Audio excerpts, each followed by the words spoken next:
maison des services. Je crois avant la fin de la semaine, il sera avec nous. Pour tous ceux-là qui ne l'hébergeaient aussi, je pense que c'est aujourd'hui qu'ils vont enterrer. Voilà pourquoi l'héberger aussi n'est pas avec nous dans les cultes de ce soir. Mais ce que j'aime, c'est ce que notre papa a toujours dit. Il peut ou ne pas être là, mais son Dieu sera toujours là. Et je crois encore ce soir que papa n'est pas parti avec son Dieu. Son Dieu est là, il agit et il agira encore. Amen. On a un bon thème qui nous a été communiqué depuis le dimanche. Et c'est un thème que nous avions tiré dans le livre des Psaumes, chapitre 133, à partir du premier verset. Et le thème, ceux-là qui sont dans le groupe de l'église, ils ont lu ce thème. Le thème nous dit les degrés. Parlant du degré, qu'est-ce que notre papa voulait nous dire? Parlant du degré, papa voulait juste nous parler de la montée. Pourquoi? Parce que lorsqu'on parle du psaume des degrés de David, psaume des degrés, je ne sais pas moi de qui, selon les études de certains écrivains, ils disent que ces psaumes, comme ce nom les dit, psaume des degrés, en hébreu on appelle ça Mahalot. Mahalot qui veut dire une marche d'escalier. Lorsqu'on parle de cantique des degrés, c'est-à-dire c'est un chant que ces peuples étaient en train de chanter pendant qu'ils étaient en train de monter. Et la question que nous devons nous poser, ils montaient vers où? C'est l'ensemble des chants. D'autres appellent ça le cantique des pèlerins. C'est-à-dire après que les enfants d'Israël sont sortis de l'esclavage, ils étaient appelés à monter vers quelque part. Et où est-ce qu'ils devaient monter, les enfants d'Israël? D'habitude, comme papa nous avait dit, ils montaient à Jérusalem. Et chaque fois qu'ils étaient en train de monter, chaque pas qu'ils faisaient, on appelait ça degré. Et à chaque degré ou à chaque niveau de leur avancement, ils étaient en train de chanter. Déjà, je vais dire à une personne ce soir qu'au travers de ce message, tu es capable de changer les cantiques d'une personne. Il y a quelqu'un de tous ces temps, il était en train de chanter un cantique de malheur. Parce que si vous suivez le cheminement de ces cantiques de degrés, au chapitre 20, lorsque vous suivez le chant qui a été chanté au chapitre 20, le contenu de ces chants-là, bien que le titre de ces chants, c'est un chant de degrés, mais le contenu n'était pas le même. Écoutez bien aimé, tu peux avoir le nom de ta famille, mais dans la saison où Dieu t'amène, il t'amène pour que le contenu de ton nom puisse changer. Nous pouvons tous être appelés chants de degrés, mais le contenu de nos chants doit être différent. Bien aimé, je vais encore dire ceci. Nous pouvons être tous fidèles de Mède, mais il faut que le contenu de tout un chacun dépende de la marche qu'il est en train de faire seul et seul avec Dieu. Le chant des degrés.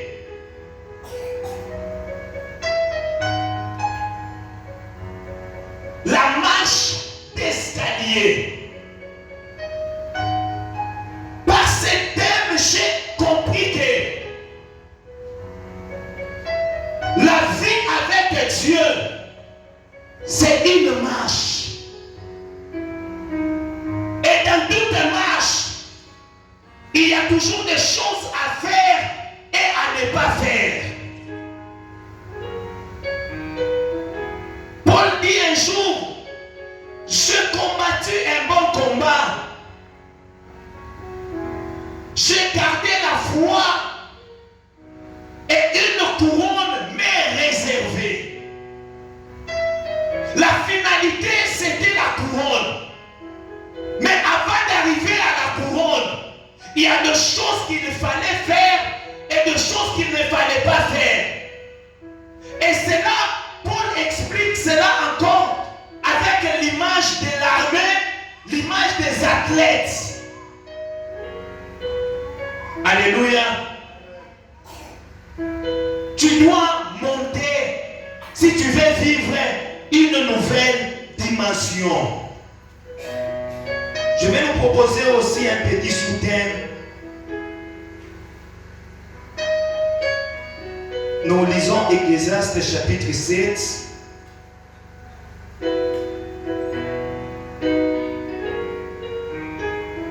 Ecclésiaste chapitre 7, verset 2.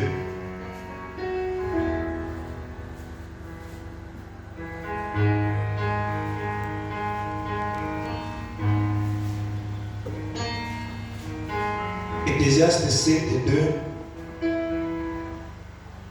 Mieux vaut aller dans une maison de deuil que d'aller dans une maison de festin. On se limite seulement par là.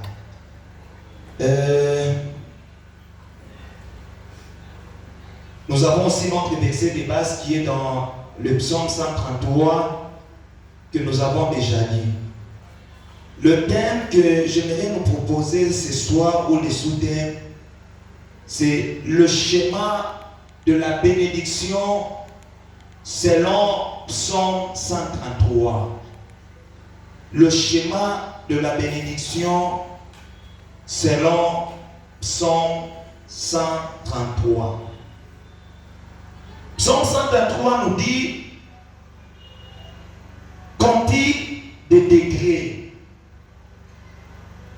Il ajoute en disant, il est doux et agréable pour le frère de demeurer ensemble. C'est comme une huile précieuse qui descend sur la tête d'Aaron, descend sur sa barbe jusqu'au bord de ses vêtements. C'est comme la rosée de l'Hermon qui descend sur la montagne de Sion. C'est là que l'Éternel envoie la bénédiction et la vie pour l'éternité. C'est là que l'Éternel envoie la bénédiction. Vous allez comprendre avec moi que la finalité de tout ce qu'on nous a parlé au premier verset, c'est que c'est là que l'Éternel envoie la bénédiction. Et lorsque je lisais aussi sur ces versets, j'ai compris que pour parvenir à cette bénédiction dont parle Psaume 133, il y a un schéma qui est tracé. Et comment est tracé ce schéma? On commence par nous dire quantité de degrés. C'est que nous devons comprendre que lorsque nous voulons vivre la bénédiction qui est mentionnée dans ces versets, c'est que nous devons apprendre dans toute notre vie à monter des dimensions.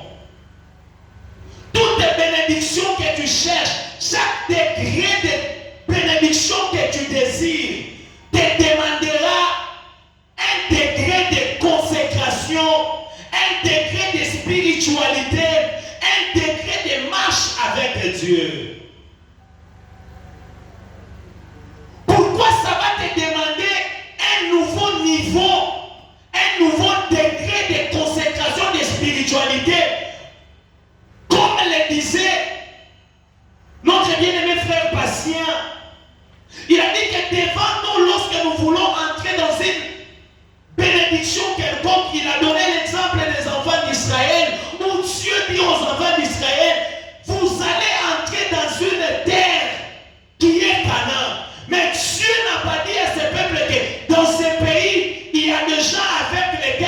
devez vous battre.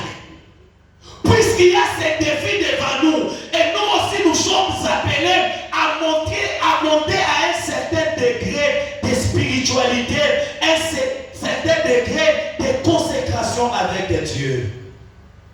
Alléluia. Tu ne peux pas arracher cette bénédiction si tu ne montes pas.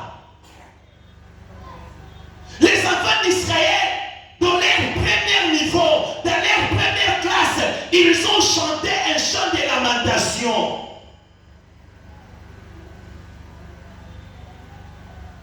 Dans leur deuxième degré, ils ont chanté un chant avec un autre contenu, jusqu'à ce qu'ils sont arrivés au 14e degré. La marche vers la bénédiction, c'est une marche de degrés.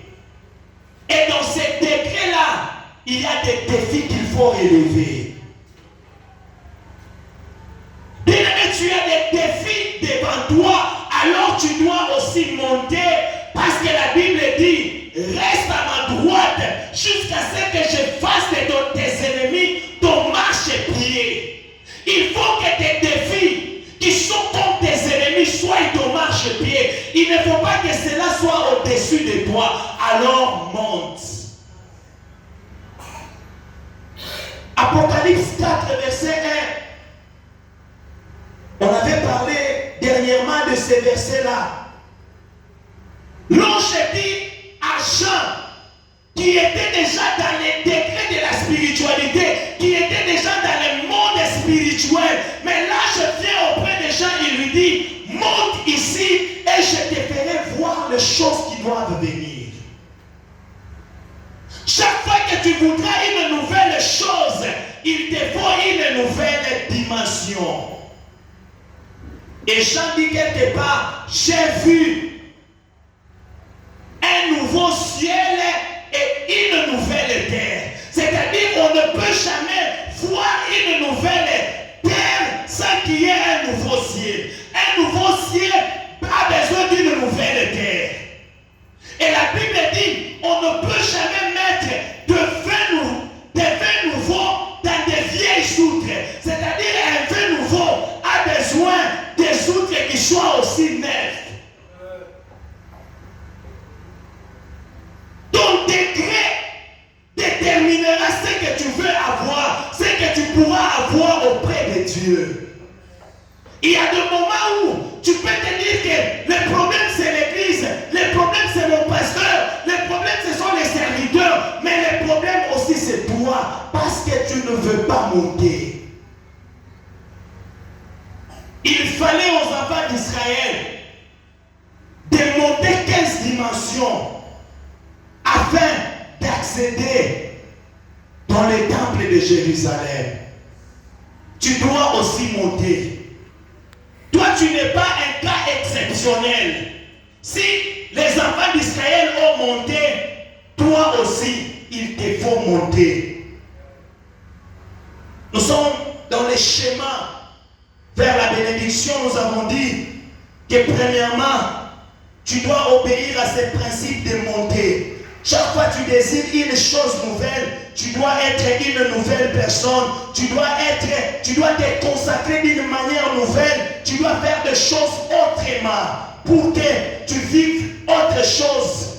C'est comme quand on nous parle dans les livres d'Ézéchiel. On a dit que cet homme a fait 1000 coudées. Lorsqu'il a marché 1000 coudées, l'eau qui était dans les chevilles est montée au niveau des genoux. Plus il marchait, plus il continuait à marcher, plus l'eau était en train de monter. De même toi, plus tu seras en train d'avancer, plus une nouvelle dimension viendra vers toi, plus tu seras en train de marcher, plus de nouvelles choses viendront. Voilà pourquoi j'aimerais te dire, si tu ne sais pas marcher, si tu ne sais pas t'envoler, tu dois apprendre même à courir. Si tu ne sais pas courir, tu dois apprendre même à bouger. Au moins, ne reste pas statico. Alléluia. C'est ça le plus grand problème que nous avons, nous chrétiens. Nous voulons rester au même niveau.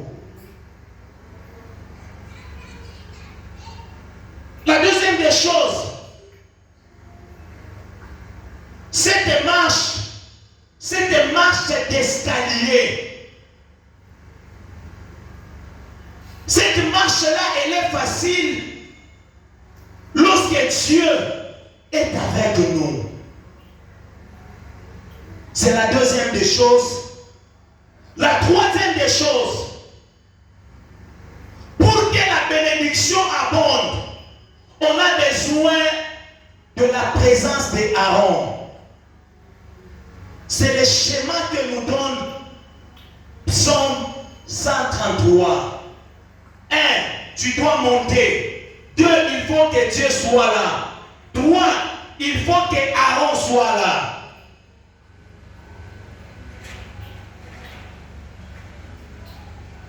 4. Il faut demeurer ensemble. Pourquoi? Parce qu'il y a des bénédictions qui se déclenchent que quand on vit ensemble.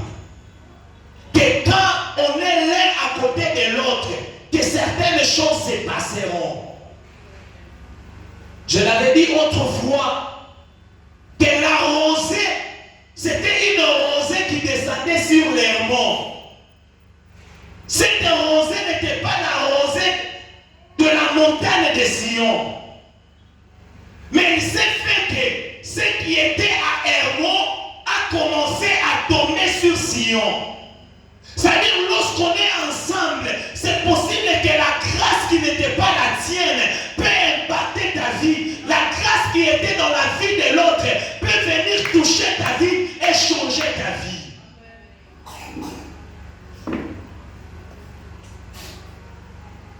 La bénédiction, la rosée qui était sur Hermon, cette bénédiction est possible de toucher Sion.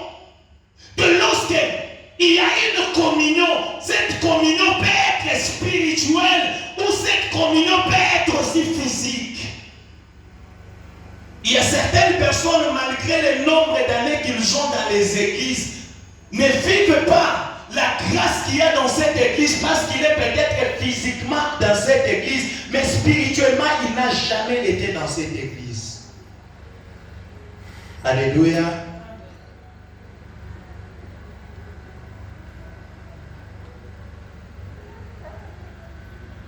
Pour que cette bénédiction descende, une autre chose, il faut cette portion qui était descendue sur Aaron.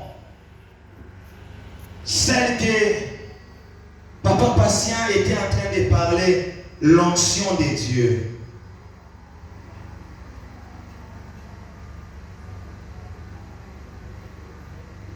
Les degrés, la présence de Dieu, Aaron, se mettre ensemble et l'onction. Je peux maintenant parler même dans 5 ou 10 minutes.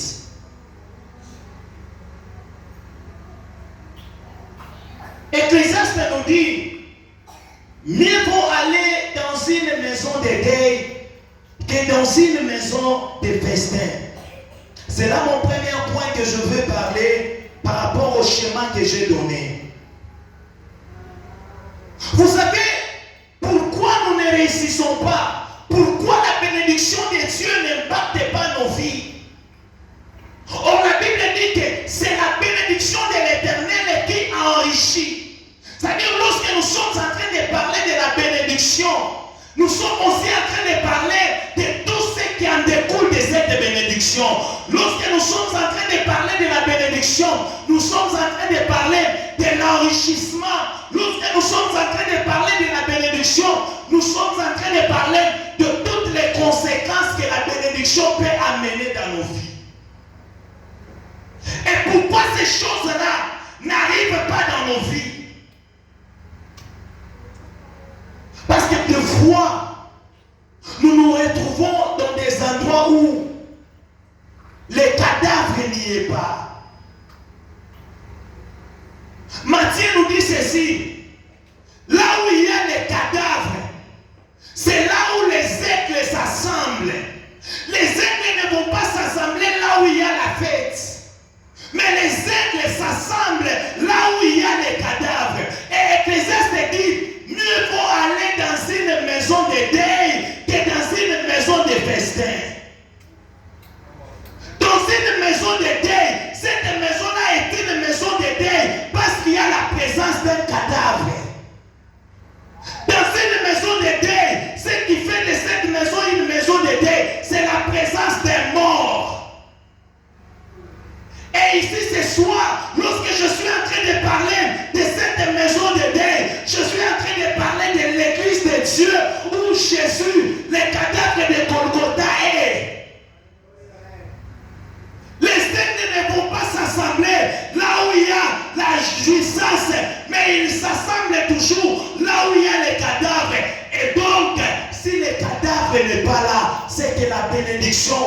sera pas là. Les cadavres dont il est question, c'est notre Seigneur Jésus. C'est-à-dire dans la marche vers la bénédiction, si Dieu n'est pas là, tu ne seras pas béni. Tu peux beau marcher, mais si ta marche, tu n'es pas avec Dieu, tu finiras en route, tu n'atteindras pas la destination.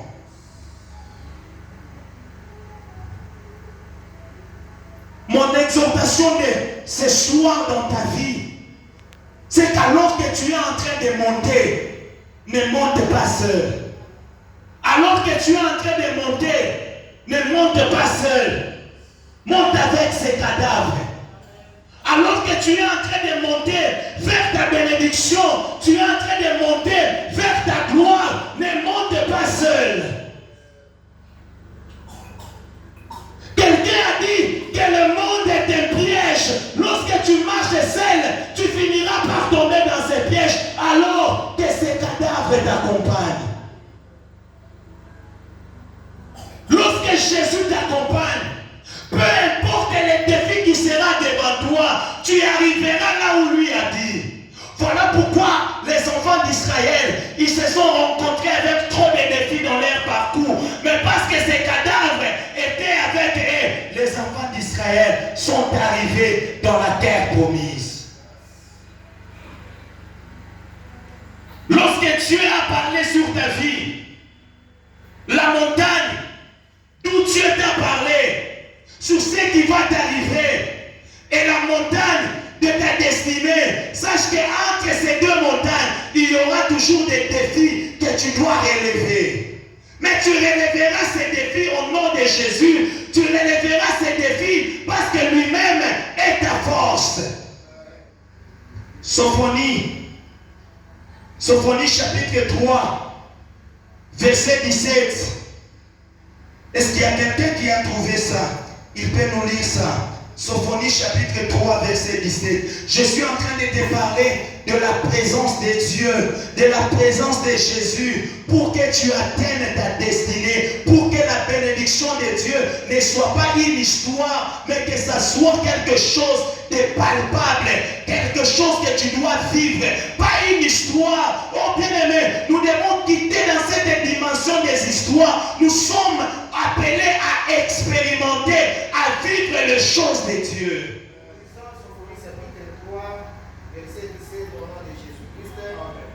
L'Éternel, ton Dieu, est au milieu de toi. L'Éternel, ton Dieu, est au milieu de toi. Comme un héros qui sauve. Comme un héros qui sauve. Il fera de toi sa plus grande joie et il gardera le silence dans son amour. Il aura pour toi des transports d'allégresse. Amen. Il est au milieu de toi comme un héros qui sauve. Ce qui me plaît encore, c'est la dernière partie où il réserve pour toi un transport d'allégresse. C'est-à-dire quoi? Tu es à un niveau et tu veux monter à un autre niveau. Mais pendant ce temps-là, c'est Dieu lui-même qui assure ton transport. Tu n'auras pas besoin peut-être de quelqu'un pour te transporter parce que lui-même sera ton transport. Ce soir, je vais annoncer sur la vie de quelqu'un qui veut quitter d'une part vers une autre part, que Dieu est au milieu de toi. Et puisqu'il est là, c'est lui-même qui va assurer ton transport. Tu veux quitter la dimension de huissier vers la dimension des directeurs. Il est là lui-même pour assurer ton transport. Que Dieu te fasse monter, que Dieu te fasse quitter le niveau où tu es et qu'il t'amène à un autre niveau au nom de Jésus. Il est là comme un héros qui sauve. S'il est là comme un héros qui sauve, c'est parce qu'il est conscient de combat entre la montagne de la promesse et la montagne de la destinée. Il est conscient des combats qui viendront, mais puisqu'il est là, il te sauvera toujours.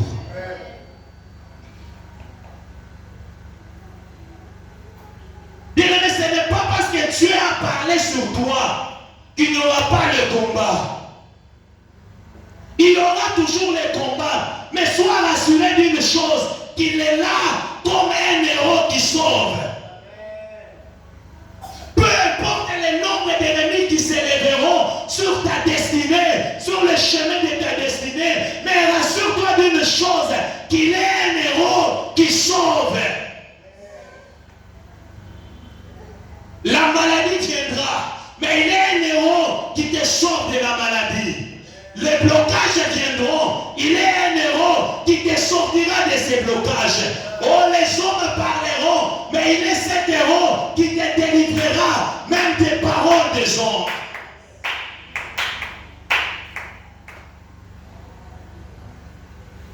Qu'il commence à te transporter. Pourquoi il doit assurer ton transport? Parce qu'il sait que, en un certain moment de la vie, à cause des douleurs, à cause des flèches, à cause des tirs qu'on va, des coups que tu auras dans la vie, tu pourras te fatiguer. Et en ce moment-là de fatigue, lui-même viendra te tendre la main. Il va te mettre sur ses épaules.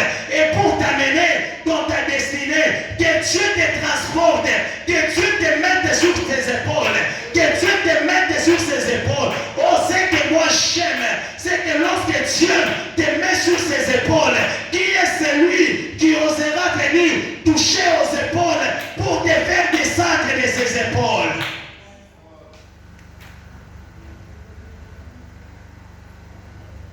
Peu importe tes difficultés, il est un héros. Dans cette marche d'escalier, j'aime ce qu'il dit à Nathanaël, que désormais tu verras le ciel ouvert. Les anges seront en train de monter et descendre.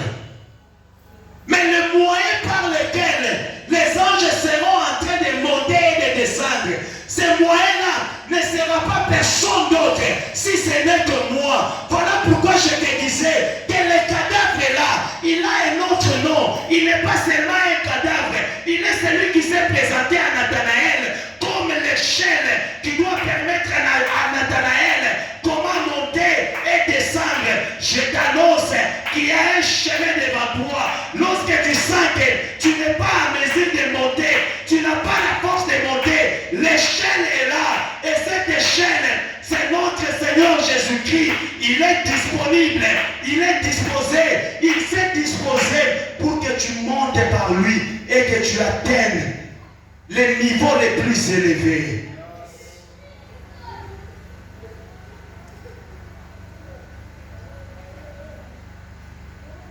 La rosée de l'Hermont. J'aimerais que tu dises à Dieu, il y a des grâces au milieu de nous. Il y a des grâces dans cette église.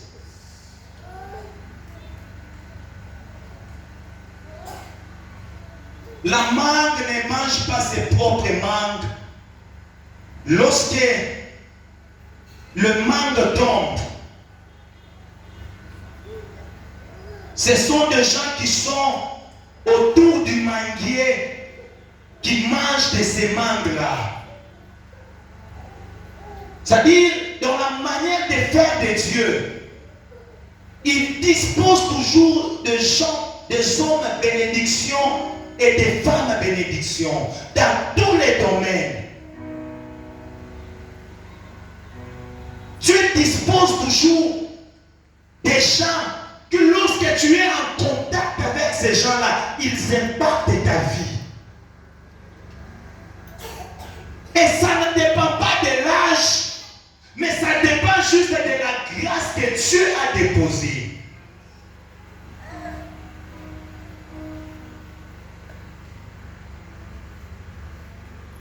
La première requête que je voudrais te donner, c'est l'impactation. Je voudrais que tu pries pour quelqu'un dans cette église. Tu ne sais pas peut-être par quoi est-ce qu'il est en train de passer. Mais de la même manière que la rosée de l'Hermon impactait Sion, j'aimerais que la grâce qui est sur toi puisse impacter un domaine quelconque de la vie d'un frère, d'une sœur, d'une maman, d'un papa de cette église. Et pendant que je suis en train de monter, de parler, je ne sais pas le nom de quel papa, le nom de quelle maman qui monte dans ton cœur. Je ne sais pas moi dans quel domaine de sa vie où tu vas orienter ta prière. Mais je voudrais d'abord que tu pries pour une personne de cette église. Au travers de ta prière, quelque chose peut se déclencher dans sa vie. Il y a des gens qui ont des problèmes financiers. Paul dit ceci, nous paraissons comme des pauvres, mais par contre c'est nous qui enrichissons. Oh, tu n'as pas besoin d'avoir, je ne sais pas moi, quoi, pour impacter la vie de quelqu'un. Mais l'onction de Dieu qui est sur toi, la grâce de Dieu qui est sur toi, suffit pour que tu impactes les vies. Alors, monte en prière, commence à prier pour un frère, commence à prier pour un papa, une maman de cette église. Est-ce que tu peux élever ta voix et que tu commences